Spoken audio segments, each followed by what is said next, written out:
வாழ்க்கையில் வருகிற பாடுகள் நெருக்கங்கள் மத்தியிலே சோர்ந்து போய் தேற்றுவார் இல்லாமல், அவர்களுக்கு ஒரு ஆறுதல் சொல்லி அவர்களை நெஞ்சோடு அணைத்து கொள்வதற்கு ஆள் இல்லாமல் இந்த உலகத்தை விட்டு தற்கொலை செய்து தங்களுடைய வாழ்க்கைகளை முடித்து கொள்ளுகிறார்கள்.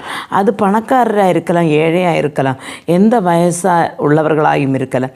அவர்களுக்கு ஒரு ஆறுதல் கிடைக்கவில்லை என்று தோணும்போது தான் அவர்கள் தற்கொலை பற்றி சிந்திக்கிறார்கள். இந்த உலகத்தை விட்டு போகணும் என்று அவர்கள் இச்சிக்கிறார்கள். அருமையான தேவனுடைய பிள்ளைகளே, அதே போல் நம்முடைய வாழ்க்கையிலே ஒரு ஆறுதல் தர ஒரு தேவன், ஒரு அம்மா உண்டோ, இல்லைன்னா பக்கத்தில் நமக்கு நிறைய ஆட்கள் இருக்கலாம், யாரும் நமக்கு ஒரு ஆறுதல் இல்லாமல் இருக்கலாம்.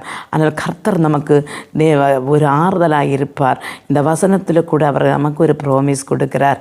நான் உங்களை தேற்றுவேன், எருசலேமிலே நீங்கள் தேற்றப்படுவீர்கள். எந்த இதில் நீங்கள் ஆறுதல் இல்லாமல், ஒரு தேற்ற ஒரு ஆள் இல்லாமல்